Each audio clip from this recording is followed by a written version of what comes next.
राजस्थान में भगवान का एक मंगल स्वरूप विराजमान है, श्रीनाथ जी महाराज। उन्हीं श्रीनाथ जी के रूप में हमारे लाल जी हैं, श्री गिरधर लाल। पीछे देखवे में तो बहुत बड़े लग रहे हैं, लेकिन वैसे अगर देखोगे तो हमारे हाथ से वो छोटे हैं, बहुत छोटे से हैं। जन्माष्टमी वाले दिन रात्रि में जब यहाँ पर कथा का क्रम होगा, महाराज जी अनुमति देंगे तो लाल जी भी यहाँ विराजेंगे, उनका भी दर्शन सबको हो जाएगा, सबको आनंद मिलेगा। वैसे हमारे लाला कथा सुने ना है, हमारे लाला को कथा सुनवे में आनंद ना आवे, और हम कथा में ठाकुर जी को लेके जाते भी नहीं है। कथा जहां भी होगी वहां जरूर आएंगे, लेकिन कथा मंच पे ठाकुर जी नहीं आते। क्यों? लोग पूछते हैं आप ठाकुर जी को क्यों नहीं लाते कथा में? मेरो भाव ऐसो रे, मैं कमरा से यहाँ आ गए होंगे, कमरा में अकेले नहीं होंगे, सारे यार मित्र सब प्रकट है गए होंगे वहां पे, और ठाकुर जी खूब उधम मचा रहे होंगे, कभी बिस्तर पर पौड़ रहे होंगे, कभी कहीं कूद रहे होंगे। वहां इतने सारे मिठाई के डिब्बा हैं, सबको खोल खोल के देखेंगे कहाँ है कहाँ नहीं है। 4 घंटा बेचारे ठाकुर जी को अकेले रहवे को मिले, खूब उधम मचा में, और 4 घंटा बाद जैसे ही सुनते होंगे आरती है रही है, सब मित्र सब चले जाते होंगे, ठाकुर जी फिर खड़े हैं जहां में, सब व्यवस्थित कर देते होंगे, बिस्तर ठीक कर देते होंगे, सब डिब्बा विब्बा जो खोले हैं सबको व्यवस्थित कर देते होंगे। तो हमारे हम 4 घंटा ठाकुर जी को उनके सखान के साथ छोड़ दें कि ठाकुर जी आनंद करो, थोड़ी देर खेल लो। तो राजस्थान में श्रीनाथ जी का मंदिर है। ये गोवर्धन नाथ का स्वरूप आज से 500 वर्ष पहले राजस्थान चला गया। वहीं श्रीनाथ जी के बगल में अंगुष्ठ के बराबर लड्डू गोपाल जी हैं, उनका नाम है नवनीत प्रिया।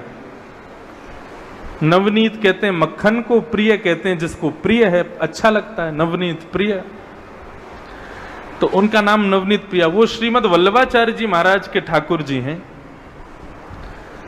तो ऐसे दोनों विराजते हैं, यहां श्रीनाथ जी, थोड़ी दूर वहां पे नवनीत प्रिया जी। दोनों का भोग कैसे लगता है?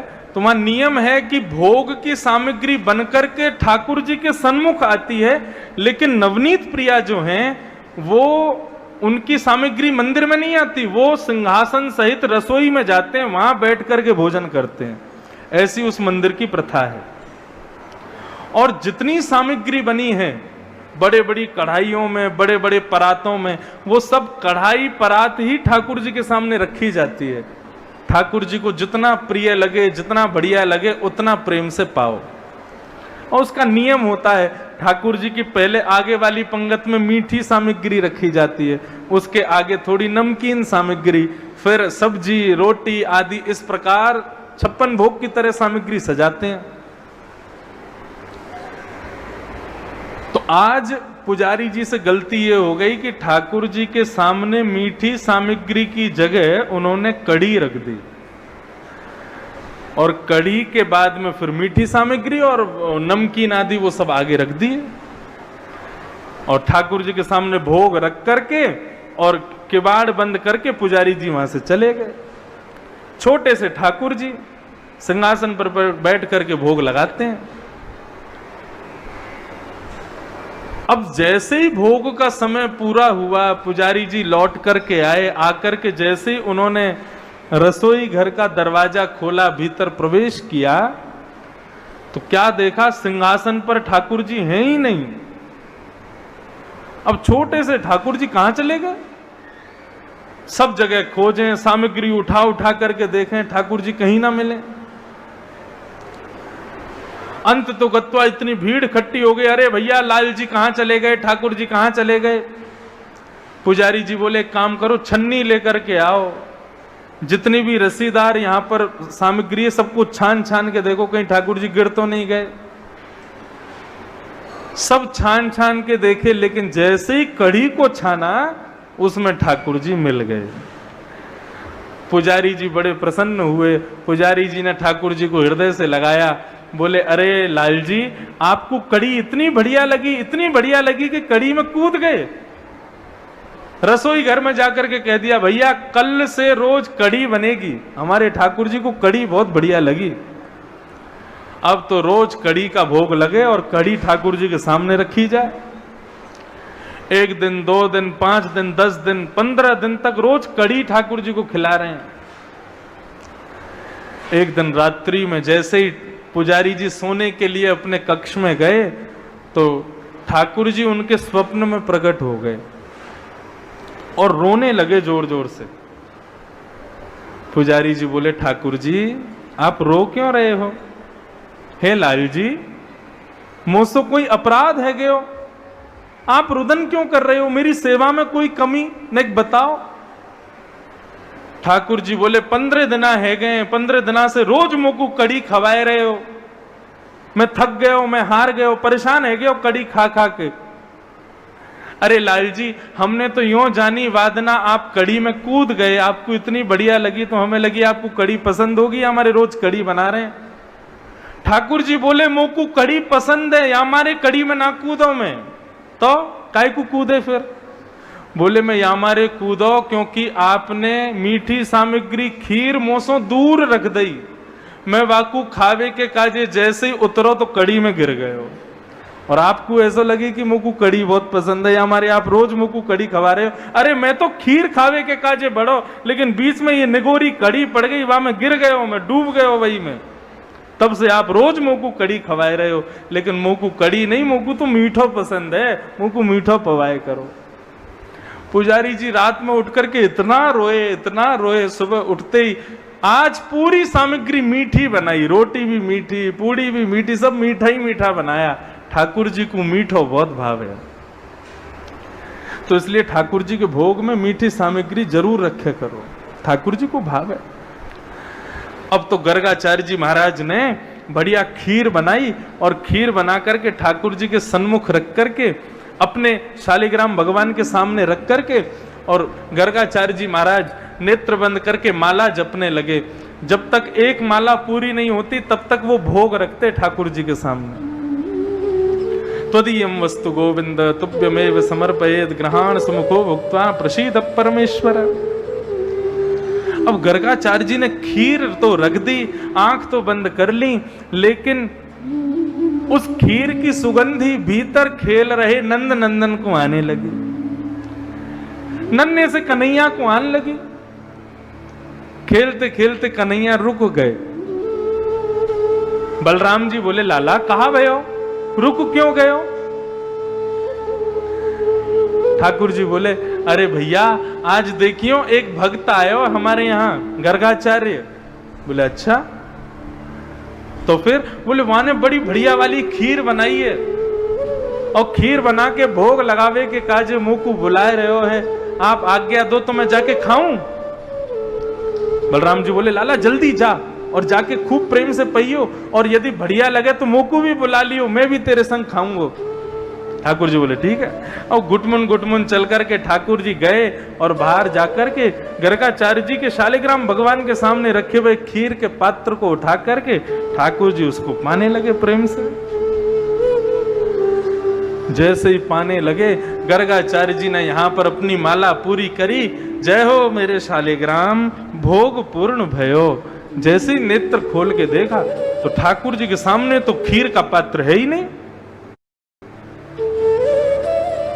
गर्गाचार्य जी बोले, अरे भैया खीर को पात्र कहां गए हो, भोग कहां गए हो?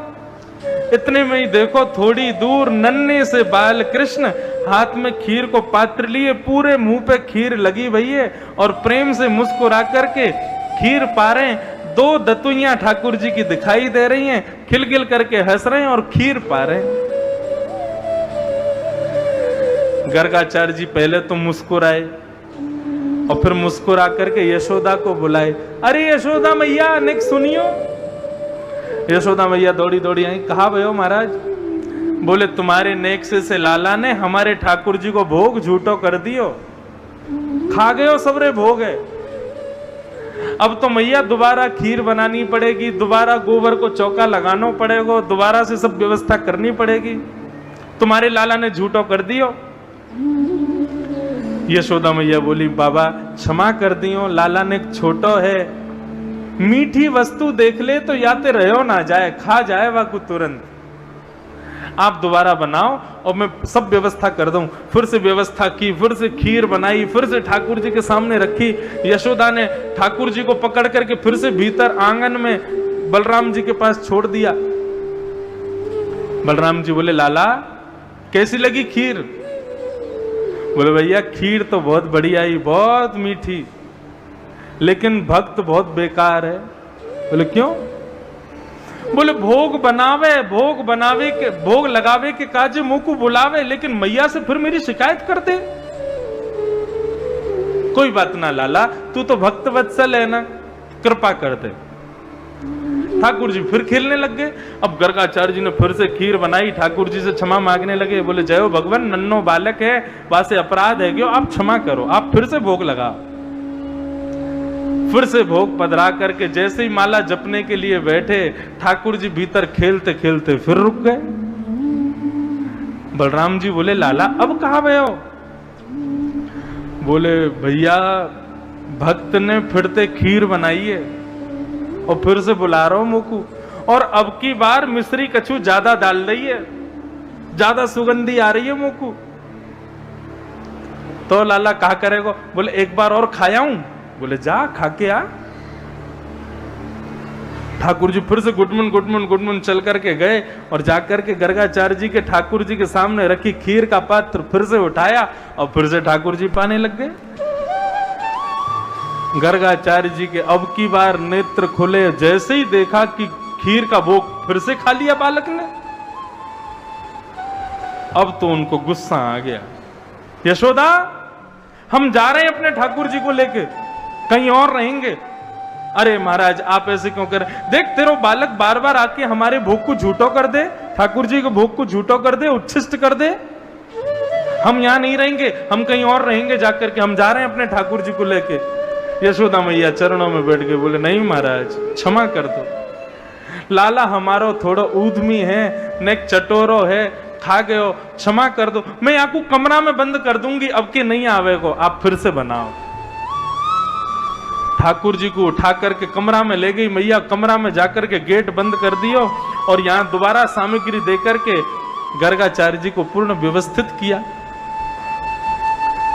नन्हे से कन्हैया कमरा की खिड़की पे खड़े हो गए और खिड़की के दोनों बाएं पकड़ करके और वहीं से गर्गाचार्य जी को निहार रहे हैं गुस्से में, और गुस्सा करते हुए कह रहे हैं, बाबा अब की बार बोला तू नहीं, तो को हमने पूतना वारे हाथ दिखा दिए तो हमारा नाम भी कन्हैया नहीं, तू बुला तो सही। और बाहर बैठे गर्गाचार्य जी भी टेढ़ी नजर से ठाकुर जी को देख रहे हैं। बोले, शैतान बालक बार बार आके भोग झूठा कर देता है। ठाकुर जी भी इशारे में कह रहे हैं, अब के बुला तो सही। अब की बार खीर बनाई, खीर बना करके फिर से ठाकुर जी के भोग के लिए रखी और क्षमा मांग के बोले, ठाकुर जी क्षमा करियो, बालक ने झूठो कर दी, अब की बार भोग लगाओ, अब नहीं आवेगो बालक। और जैसे ही अब की बार भोग धरो है, त्वदीयम वस्तु गोविंद, जैसे ही नेत्र बंद करके माला जपने बैठे, ठाकुर जी धीरे से उतरे, किवाड़ को जोर से खोला, गुटमुन चल करके बाहर आए, खीर का पात्र उठा करके जैसे ही मुख में लिया, गर्गाचार्य जी को लगा कि हो ना हो ये बालक फिर से आ गया। जैसे ही गर्गाचार्य जी ने नेत्र खोल करके पकड़ना चाहा तो नन्हे से बाल कृष्ण प्रभु के शंख चक्र गदा पद्म प्रकट हो गए, चतुर्भुज रूप प्रकट हो गया, गर्गाचार्य जी को दर्शन हो गया वह सुंदर स्वरूप का। और ठाकुर जी एक भुजा से स्वयं खीर खा रहे हैं और अपनी झूठी भुजा से ही खीर गर्गाचार्य जी को पवा रहे हैं। गर्गाचार्य जी के नेत्रों से अश्रुओं की धार बहने लगी।